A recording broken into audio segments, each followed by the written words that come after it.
day that the room is filled with the beautiful smell today of hyacinths. Yes, boys and girls. What's a hyacinth? Oh, I don't know. I thought you had those in your country as well. It's a flower.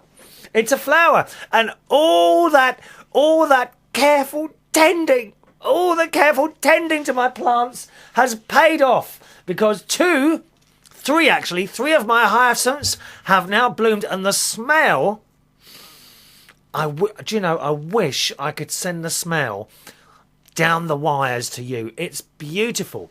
I've got here in the Mirable Studios 2 beautiful blue hyacinths, and they are chucking out their smell, and it's so nice. The only thing is, okay, rather than growing upwards, it appears one of them's gone rather limp. Now, I have been watering it carefully. I'm just going to poke my finger into the earth, and it feels reasonably damp. I can't understand. Why has my hyacinth gone limp? Okay, girls? And it's annoying, isn't it, ladies? You know exactly what... It goes limp, and they try and do something with it, and it won't go back up, will they? You know what I mean? And it won't. It won't go back up. Once it's gone down... Come on, girls. We know, don't we? That ain't going back up again. You know, they'd say, oh, it'll be all right in a minute. No, it won't. It's gone limp, and that's it. That's all we're going to get out of that one. So there we are. Stop it now. Stop it. It's gone all limp, and there we are. But it still smells lovely. Oh. There's the proof, actually. Because quite often, I'm just going to put that back in the background there. How can I make that stand up? It needs a little stick or something. Or maybe I can... I don't want to damage it. No, leave it. Leave it as it is, I think. Maybe if I put it... No, it's going to just stay lit. I'll put it to one side. There you are. Maybe it needs a little stick or something like that. So there we are. The first fragrant flowers of the year have bloomed. And I mean, it really is worth... back in September, what was that? September, October, November, December, January. So 4 months they've been sitting there in the plots, gradually growing, and now they've bloomed. So I'm really pleased about that. I've actually got today on my Levis 501. I mean, this is about 10 years old, and I've always found denim very comfortable. I've got a denim shirt on today. All I need now is the cowboy hat. And I'm looking like something out of Village People today. I really am. Oh, yeah. I'm in a party mood today. Yeah. Which one would I be? The one in Village People, eh? Here we go, everyone. Young guys. There's a... Oh, forget it. No, I'm only joking. I'm not... 1 minute. We're not going to start all that business, dear. Not today. It'll give people the wrong impression. Won't it? It really will.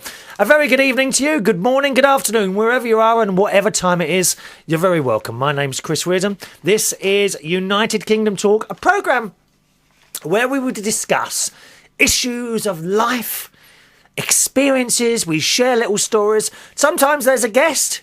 Now, in a couple of shows' time, I mentioned this already, we are going to have Millie from Minnesota on, who's going to tell us some bits of her story.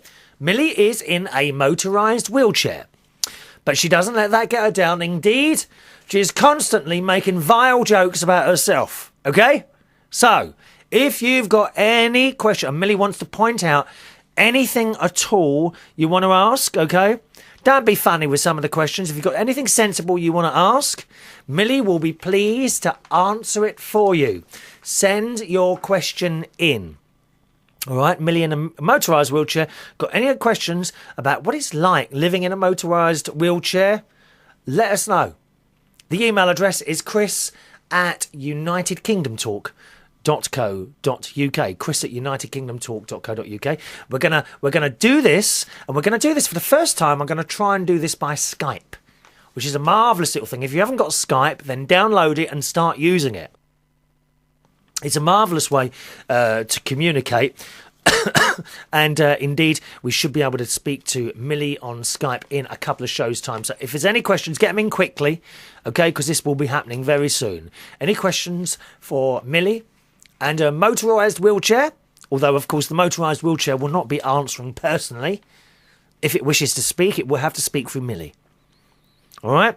So let us know. Any questions? The email address to the show is chris@unitedkingdomtalk.co.uk. I've dropped a pen somewhere. Where's that gone? chris@unitedkingdomtalk.co.uk. All right? Well, it's been a very expensive week for me. God almighty, the money is pouring out of this house, I'm telling you. This week I've had to pay, number 1, my TV licence. Number 2, my tax bill. Now, being self-employed, I pay my tax bill in 2 parts. When I do a job for anyone, I get paid in full, okay? And at the end of the year, before January the 31st, I send all my bits of paper off to my accountant, who works out how much I owe the tax man and how much I'm allowed and all that business. And then he sends me a bill. So I've paid that. And I've also paid my accountant's bill. Now, which bill do you think was the biggest? Was it the tax bill? Was it the TV licence? Or was it the accountant's bill? People self-employed all over the world know the answer to that, don't you? The blooming accountant. God almighty.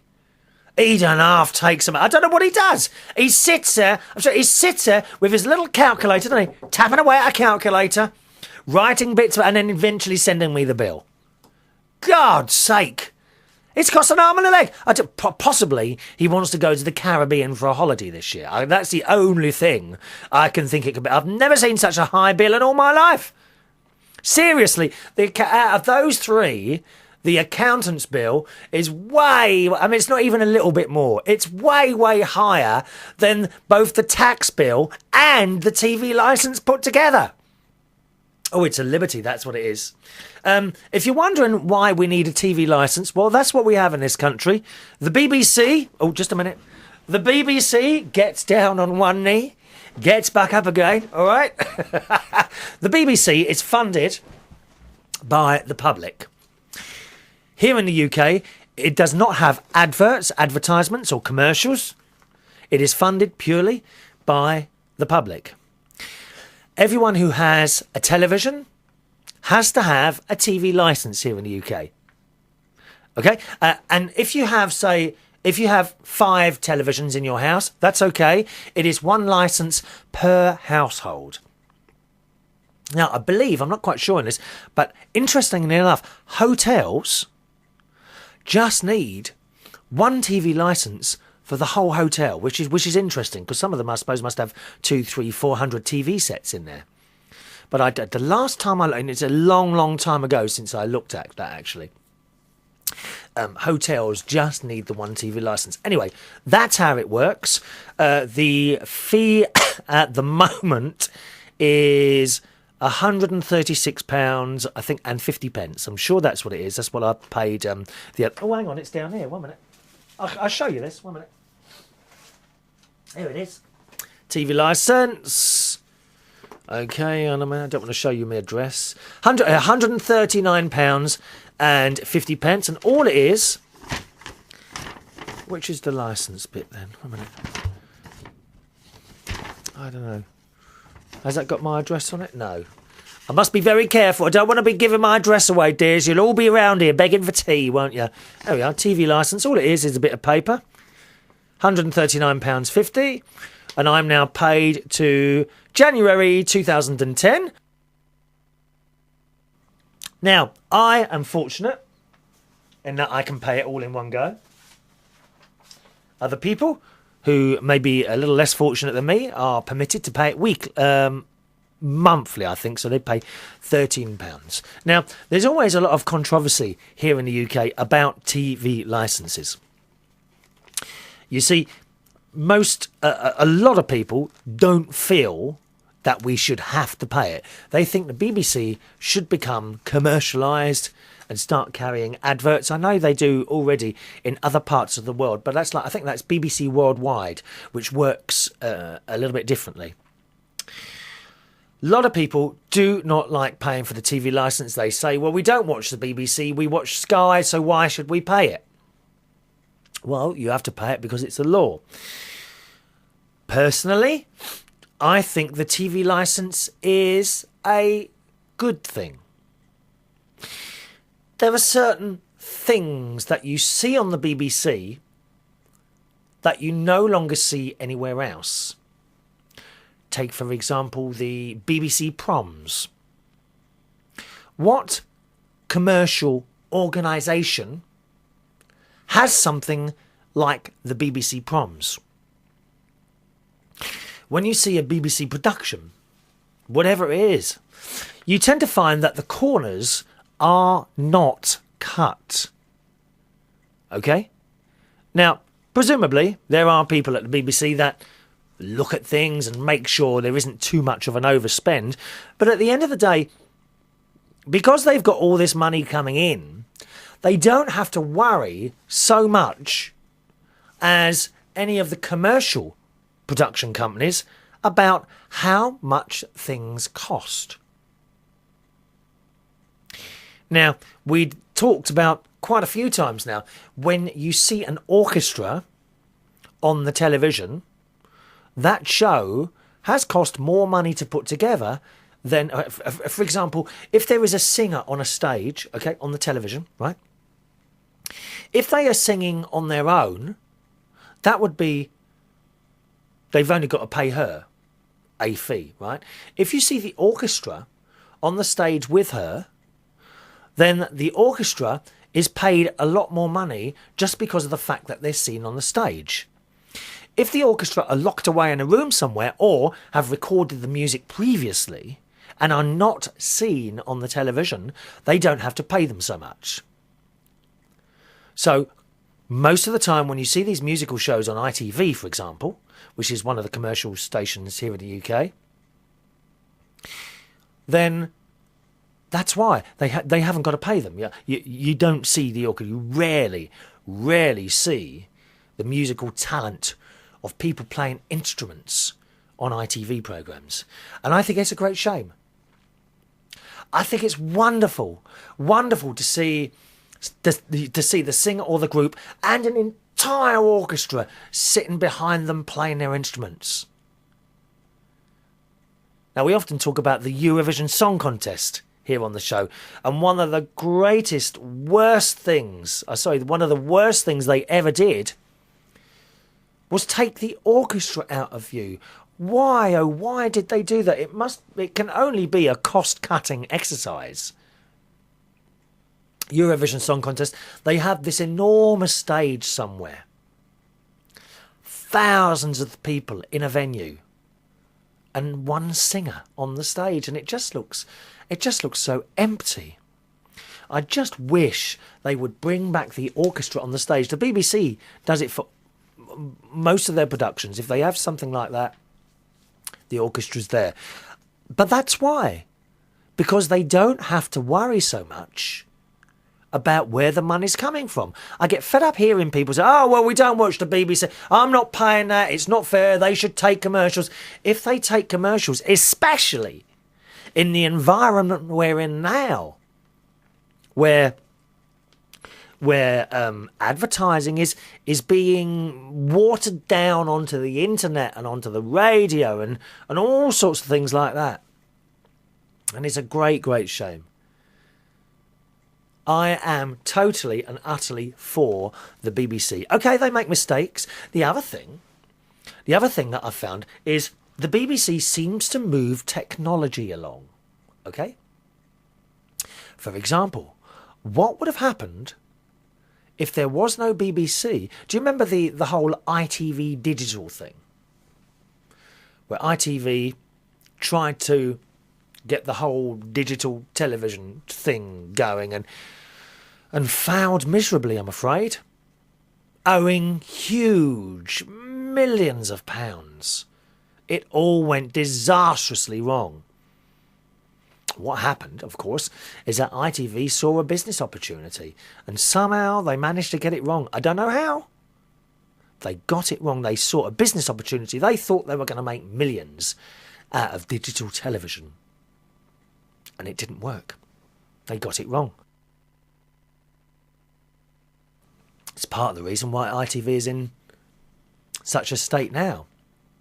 So what did they do? The government didn't want digital television to fail, so they gave it to the BBC to sort out, which they did.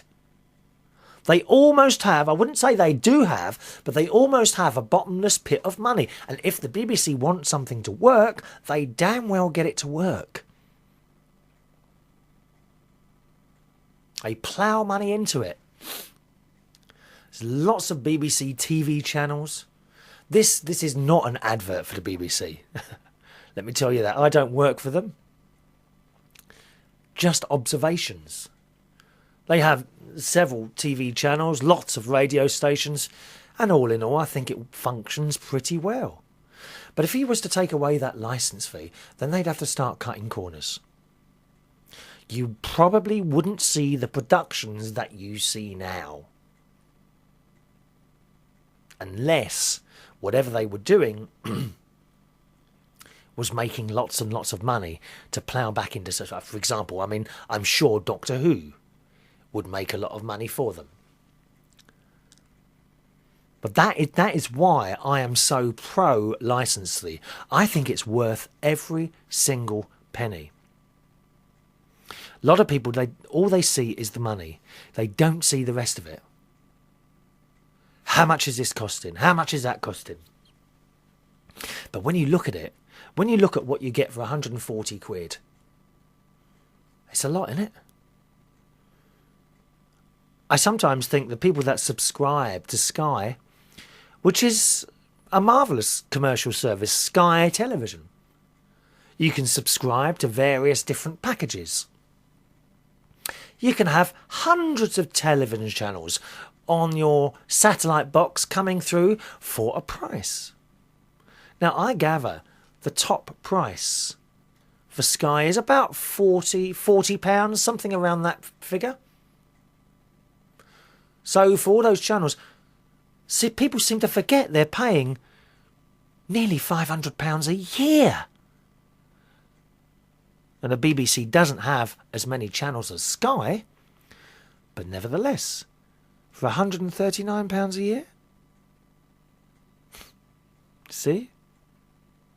I do not understand sometimes. And people who subscribe to all these Sky channels for all of, and you know, for 500 quid a year, and they don't see the BBC as £139 a year as good value for money. And you've only got to watch the television. You've only got to watch their shows. They're all done so well. Okay, they get it wrong sometimes. I know that. But in general, it's done well. You got any views on the TV licence? Let us know. But try not to think of just the money. Try and think what you get for that money. There's an awful lot there. An awful lot there. And that's why I am very, very pro TV licence. In the future, I have to say, I think it will become commercialised and they will be forced to start showing adverts. That's what I think. I don't want that to happen, but I think that's the way it will go.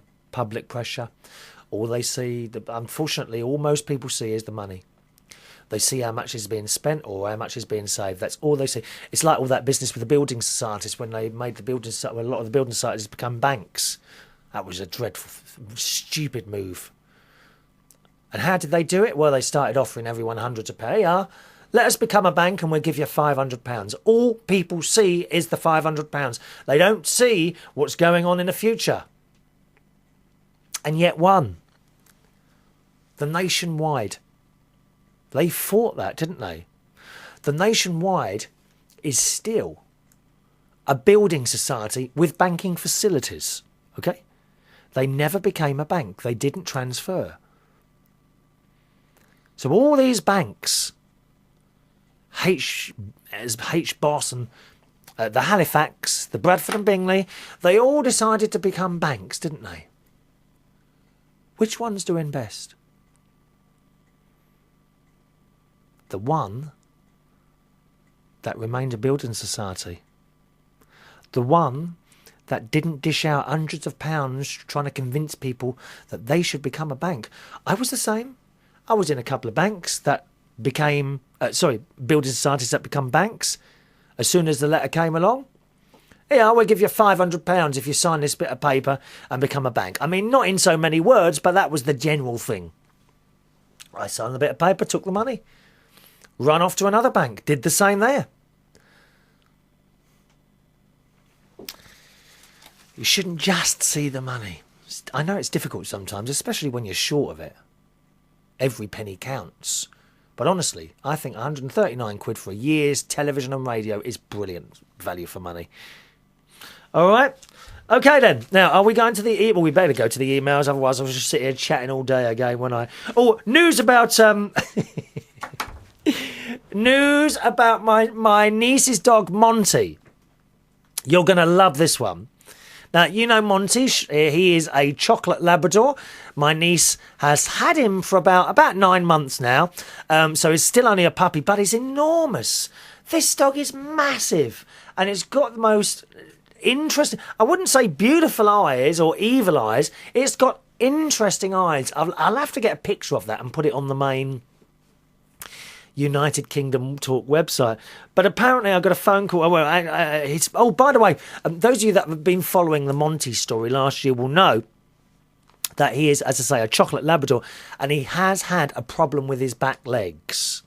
Well, 2 operations later, I'm not quite sure. Apparently it's something specific to this breed of dog, but a couple of operations later, on each leg, they do one at a time. Presumably, if something goes wrong, then I suppose he's still got the other leg. But he's had the 2 operations done, and his legs are now fine. But there might be another problem. Because I rang my niece just before I came up to chat to you today, and she informs me that Monty had a bit of a meal last night. And I said, go on, because I know Monty has, in the past, eaten the kitchen floor. Yes, boys and girls. Monty has eaten the kitchen floor, or at least part of it. Well, the latest news is Monty has now eaten my niece's mobile phone. I'm not joking. The dog has eaten my niece's mobile phone. Now, I don't know if it had tomato sauce on it, or jam or whatever, but it will be interesting to see what happens when it rings later. Other news from my sister's house. At last, my nephew Jimmy plays football on Sunday mornings for the Woodhall Spa youngsters football team. They've at last won a match. I've been getting all sorts of reports here. Now, I'm not a great football fan, but you know, when it's your children or your relatives, you take an interest, don't you? And Jimmy's team at last on Sunday won 2-1. Thank God for that. I've been getting reports of them losing 5-0, 6-0, all the rest of it. At last they've won again. I did inform Jimmy that if he keeps losing, I will have to reflect this in the birthdays or Christmas presents to come. He must try harder. So good news there. All right, then, on to the emails. The email address of the show is chris@unitedkingdomtalk.co.uk. chris@unitedkingdomtalk.co.uk. First of all, it's Tezza in Leeds. Hello, Tez. Haven't heard from you for a long time. I hope you're well. Who mentions, remember I'm saying about Cristiano Ronaldo? Here's the new one for me, I'm afraid to say. Because Justin Timberlake, he's had a lot of offers. A lot of chances with me. I've sat here for hours waiting for the phone to ring over the last year or so, and nothing. So we're not going to bother with him anymore. Justin Timberlake, gone. Sorry, door is closed. Okay? Door is closed. We've waited. You had plenty of opportunities, but you haven't rung me for a date. That's it. Door is closed. So now, I'm after Cristiano Ronaldo. Footballer, Manchester United, wears a red strip. And Tezza says, you can keep your hands off Cristiano Ronaldo, Chris. He's mine and always has been. I've got his calendar for Christmas. Tez, I really hate to admit this, right? But there were many times, you know I'm a bit tight with the money. There were many times I walked past a calendar of Cristiano Ronaldo, and I kept saying to myself, I'll wait till January and I'll buy that, it'll be cheaper. So I might, actually, what's the time now? I might even have a little walk into town today and see if I can locate a Cristiano Ronaldo calendar for my office here. Thank you, Tez. Let's hello to Thomas Campbell. Hello, Thomas, who writes, "Good tidings, Chris." That sounds very festive, doesn't it? Tidings. "Good tidings we bring to you and your king. We wish you a Merry Christmas and a Happy New Year." We must do something special next Christmas, do you think? I want to make next Christmas really special. What could I do? Something for my sister and her family. What could I do to make it really special? I think I remember, was it this year? I might have been last year.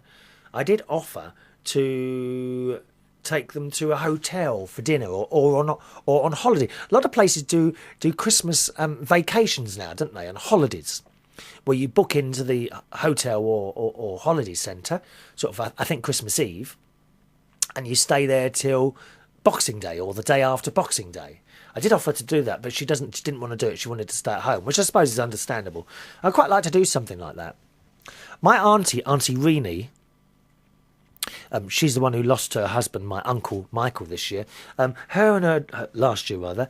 And it was her first year without her uncle, and it must be just awful, that.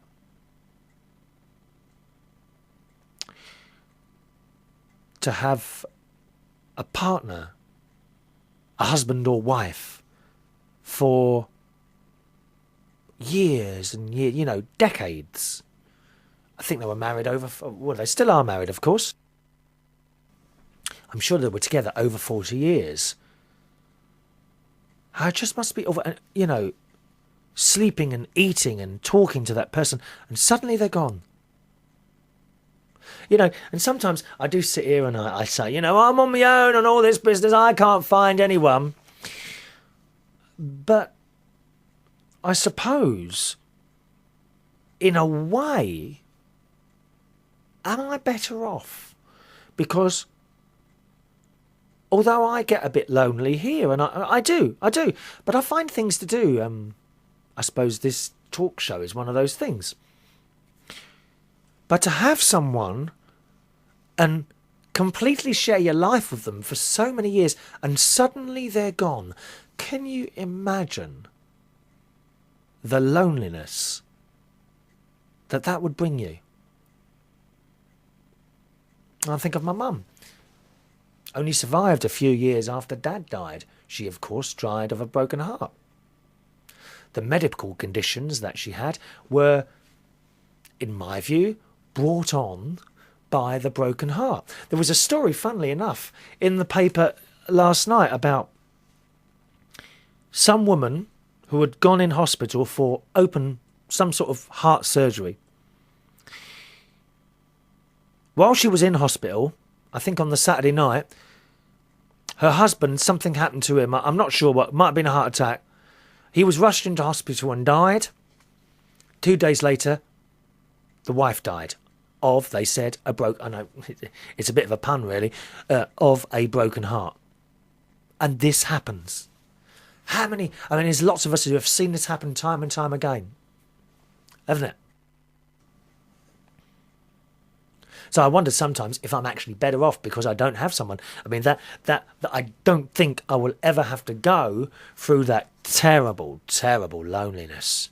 To share your life with 40 years and then suddenly no one. And elderly people, I think, they do have their children around them and they have the grandchildren, and this is all a great help. But come a Sunday afternoon, they all come and visit, and then it's time for them to go home. And once again, you close that door and you're alone again. And there must be many people, ladies and men, who are on their own like me, and perhaps have always been on their own. And I do wonder sometimes, is that such a bad thing?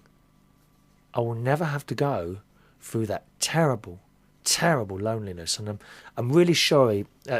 Sorry? Did I say sorry? I'm really sorry if I know there are people listening and watching this show now who that has happened to. And I'm really sorry if this is making you a little bit tearful. My guess is it is. That wasn't the intention at all. That's just come into my mind. I've just realised that there are probably quite a lot of people listening and watching the show who that's happened to. And my heart goes out to you, it really does.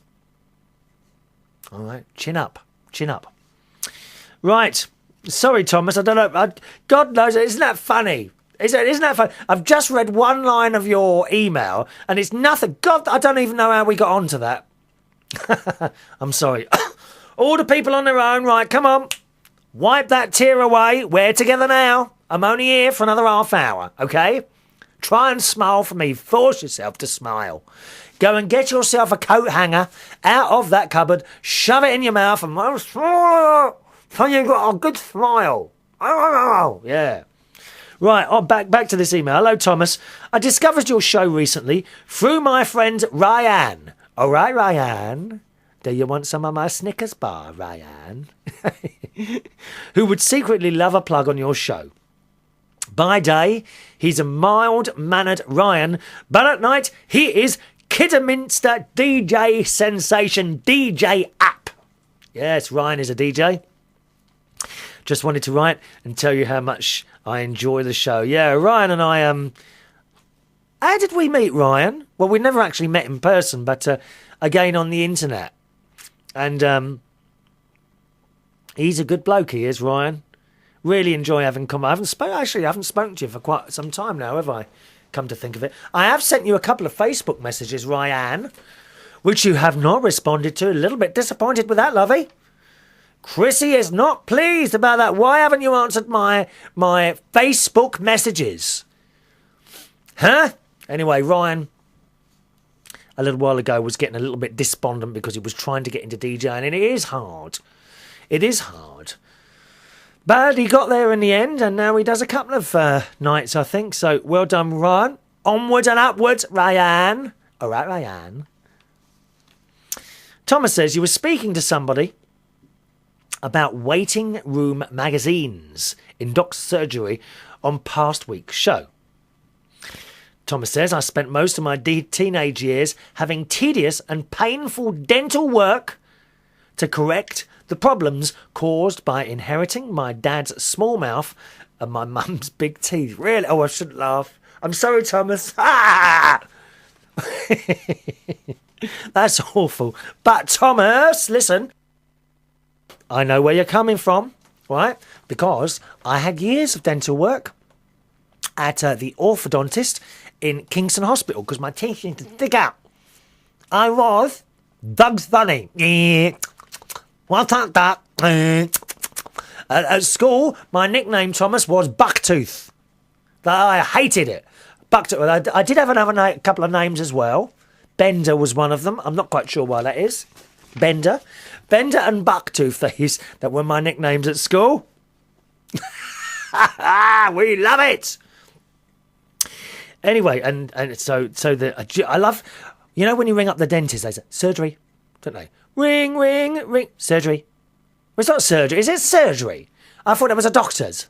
They all answer that. Ring, ring, surgery. Can I help? Surgery, surgery. I'll be good at that job, don't you? You've got to put the voice on. Surgery, can I help? Can I help? Surgery, are you there? In the orthodontist, where I had my pain threshold tested weekly, they had copies of National Geographic. Were you in a lot of pain when I didn't realise? I've got to admit, all that work they did in my mouth, can't honestly say it was that painful. To be honest, I had to have 4 teeth out to allow. So was it 2 or 4? Oh, I can't remember now. To allow space for all the other teeth to be pulled back. Thomas says, to this day, I am interested in reading it, but feel unable to because it always reminds me of that rather nightmarish period in my life. Either it is truly psychosomatic I am a loony wimp. You were impressed there that I was able to read that word, weren't you? Psychosomatic. I don't even know what that word means. I am of limited intelligence, I'm afraid. I am of limited intelligence. I really am. Just wanted to share with you. Hope you're well and keep up the marvellous show. From Tom Campbell. And he says, P.S. There is a letter under the mirror ball in the studio. What does it say? Which one's this now? Oh, yes. That is one of my emails from one of my special, well, everyone is special, but one of my extra special viewers, who is Matty in Tasmania. Okay, that's what that letter is there. Do you know? You've only just joined the show, but I have read it out. 1 minute. It says here, "Hi, it's Matty here, your Tasmanian devil from Tasmania, Australia. Me has sent you a few music CDs, and it's just little bits and pieces like that. Okay, that's the letter there. Thank you, Thomas. What do you do, Tom? Are you at work, or are you still at college, or something like that? Do let us know. If you're wondering why the sound keeps going dead, that's because I'm coughing a bit today, and I keep flicking the button over here so that you don't have to hear me cough. All right. Here she is, it's Suko in New York. Hello, Suko. You all right, my darling? She says, Dear Chris, you mentioned Coolio using the N-word on Big Brother, which got me thinking. Now, I was listening to someone else on the radio, Mike Mendoza, who is, at the top of the whole talk thing. And he brought up this subject the other day.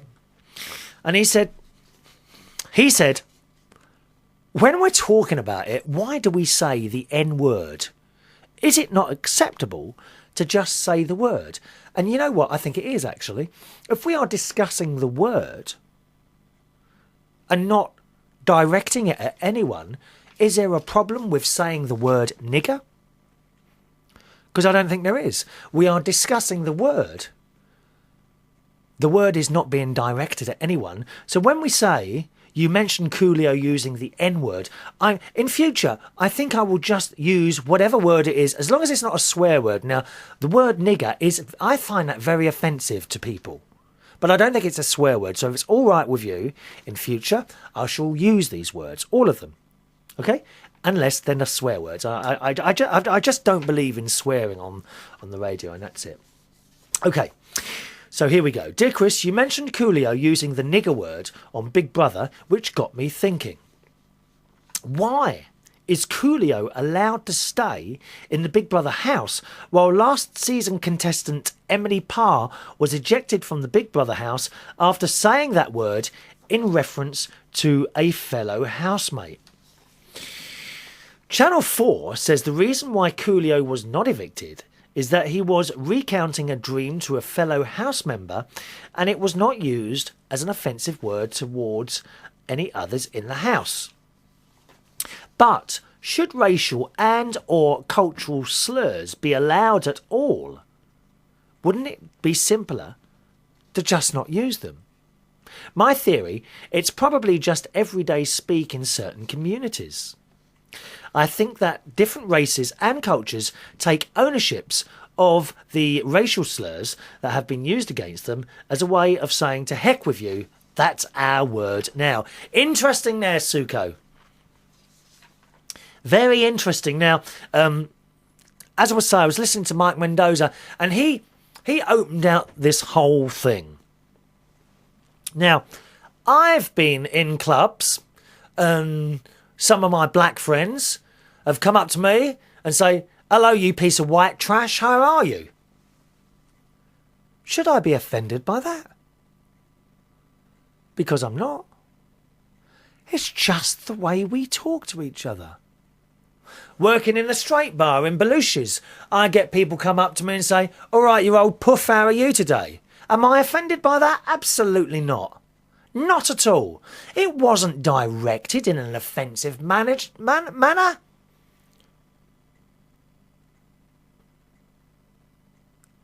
Perhaps walking in the straight place in the pub in Hemel. that I do. I've walked through there with my bags and, oi, poof, over here, how's it going? I'm not offended. Not offended at all. Therefore, is it not acceptable for a black person to call another black person nigger? Now, we already heard from Marsha on one of the other shows, who is indeed black, and is terribly offended by that word. It's a very, very... do you know what? I think it's a very personal thing, isn't it? Some people will be offended. There are plenty of people, I mean, you know, some of the more, what I would call lefty gay people would be horrendously offended if they were in a straight bar and someone shouted, oi, poof, over here. They'd go mad. They would go mad. I just don't see it like that. I can't. It's very, very difficult to offend me. It really is. So I think it's I think it's a very, very personal thing. I really do. I mean, I'm amused somewhere. You get some black guy come up to you in a club, come here and give us a kiss, you piece of white trash. I think that's hilarious.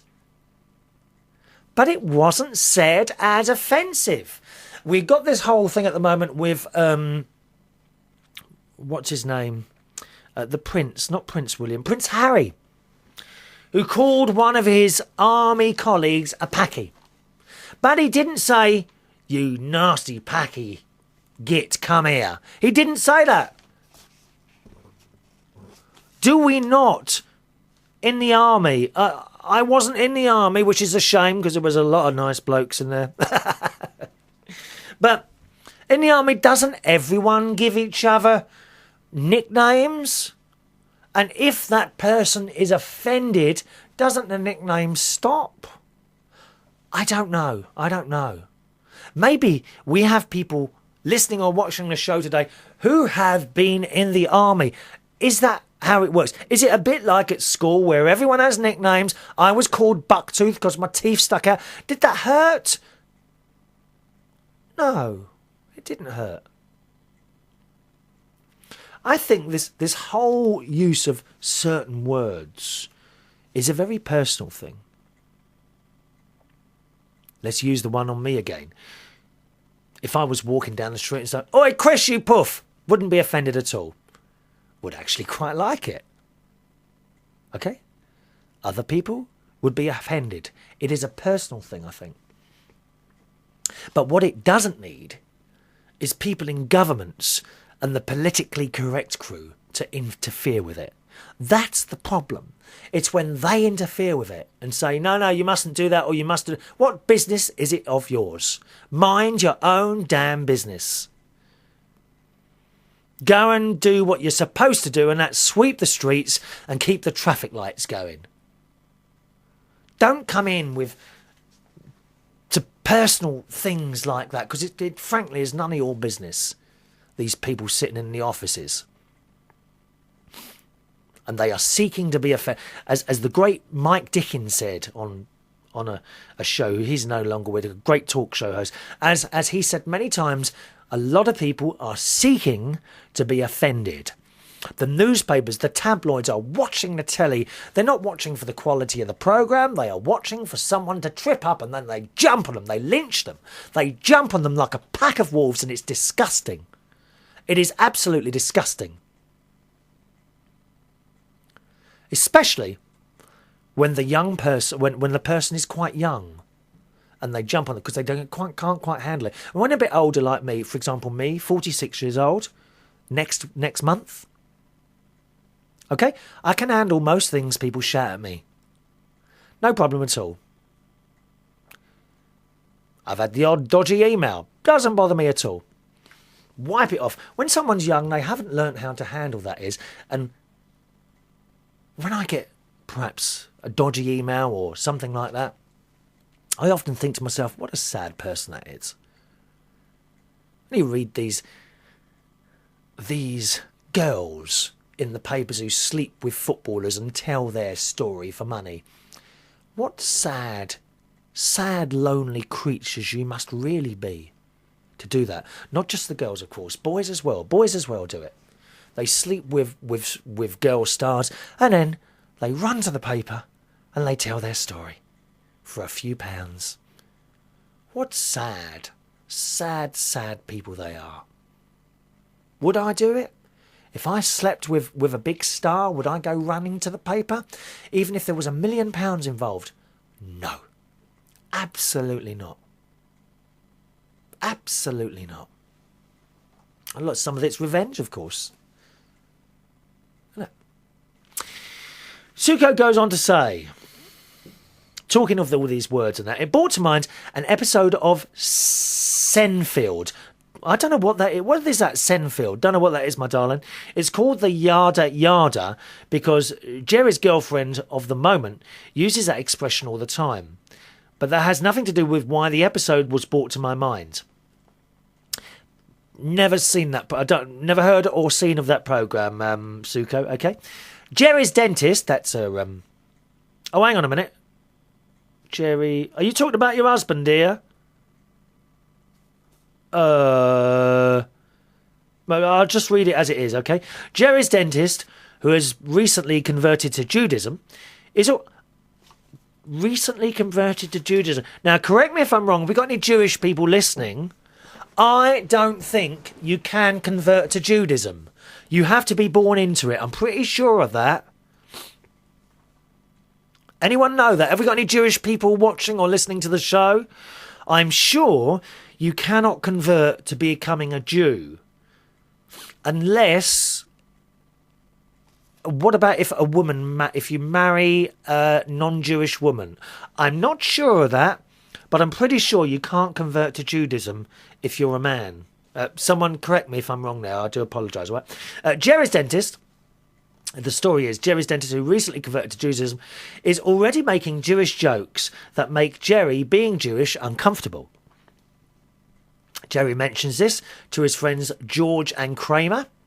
Jerry, Jewish, goes to confession at a Catholic church and confesses to the priest that he thinks his dentist converted just so that he could tell Jewish jokes. Jerry starts doing dental jokes in his stand-up comedy act, after which his friend Kramer accuses him of being anti-dentile. In other words, where do we draw the line? Yeah, it's just mad, isn't it? Of course, if you want to tell me any puffy jokes, just send them through. I love them, okay? Chris, you were very good in the panto that you didn't play out. Yeah, I'm sorry. The quality of some of the bits at the beginning wasn't that good. The rest of it was okay, but I just didn't think it was good enough to play out, okay? Sorry, James, I know that hurts, but I've got to level. I've got to level that off. She says, I think United Kingdom Talk listeners should know that they can hear it by going to the Matinee website. Now, I'll give you that website in a second if you want to hear the little pantomime that I was in, okay? I only say a couple of words. If you go to Matinee Show, that's MATINEESHOW, matineeshow.co.uk, and clicking on Radio Show at the top of the page, then clicking on Previous Shows, and then click on December the 28th. So I'll tell you what to do again. You ready? matineeshow.co.uk. Click on Radio Show at the top of the page. Then click on Previous Shows. And then click on December the 28th. All right? Love and kisses from Suko. So thanks for that, Suko. Nice to hear from you, my darling. Right. Now, where are we going now? Oh, I'm coughing away here. Right. It's, hello, Brian. Nice to hear from you, sir. Dear Chris, I was sorry to hear about Tiny a Cat, but from your recent podcast, it sounded, although you were anticipating it, and that in sense, somewhat prepared, if that's possible. Brian, you're right. You are right. I knew she was on her last leg, so to speak. Even before she started weeing in her bed. I have no doubt that in your hands, Tiny would have enjoyed a great as life as any cat can expect, so certainly nothing more that you could have done. No, there was nothing else I could have done. The vet said, actually, they could try and save her, but it's extremely unlikely they will be able to do so. Plus, while they are doing what they need to do, she will suffer. So that's why I decided. It's the first time I've had to do something like that. Brian says, it put me in mind of the last dog we owned, a soft-coated Wheaton Terrier. I don't know what's a Wheaton Terrier? I don't know that one. Anyway, we bought it as a puppy from a breeder and had him flown to a home, which was then in Montreal. The Wheaton is an Irish breed, and when we got Paddy, was it called Paddy? There were relatively few in Calendar, although the breed has since become fairly popular here. Paddy was with us for much of his whole life, about 18 years.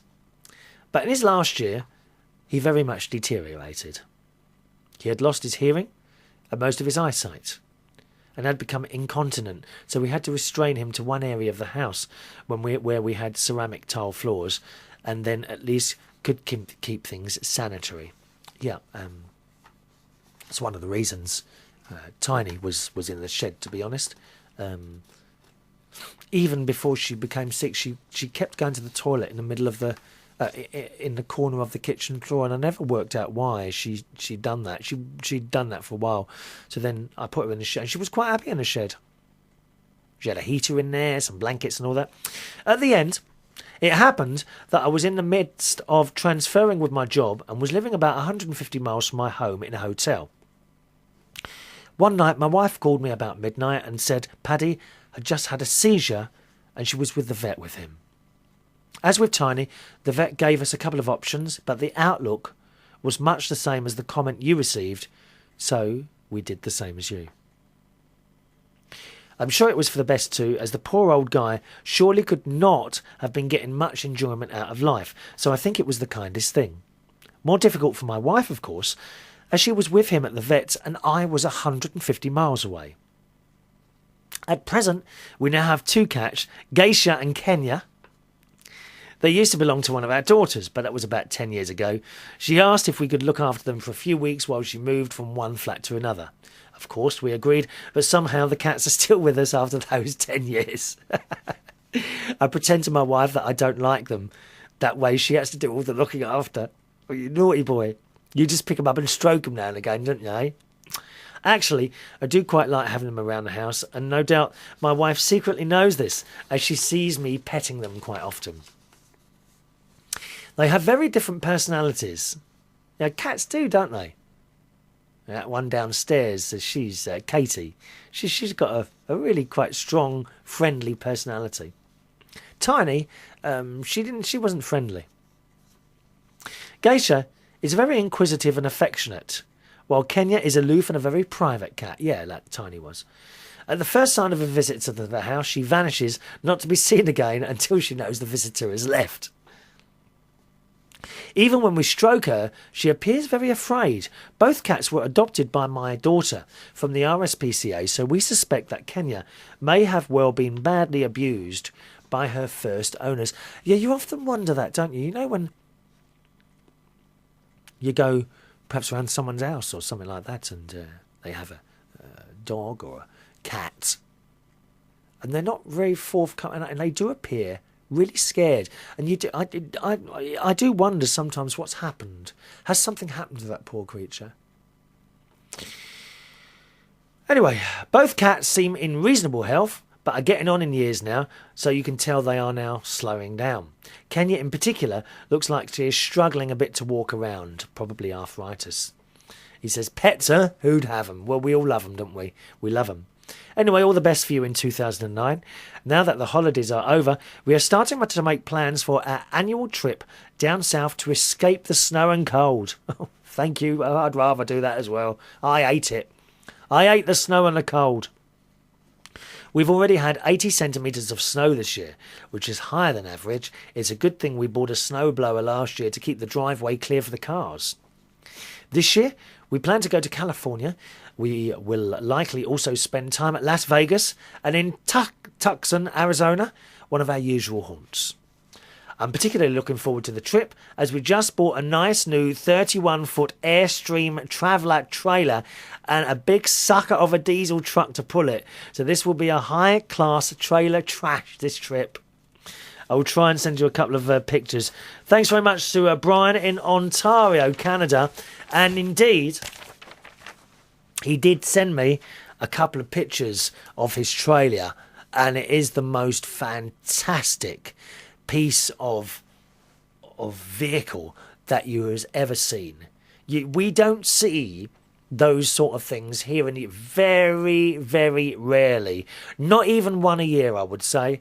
We don't see those trailers. We have caravans here in the UK, but they're nothing like some of your trailers and motorised homes and all that you have in the US and indeed Canada.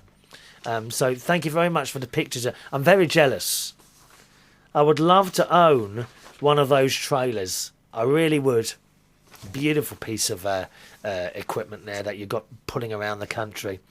Anyway, that's it for the show today. As always, thank you very much for joining me. My email address is chris@unitedkingdomtalk.co.uk. All right, once again, chris@unitedkingdomtalk.co.uk.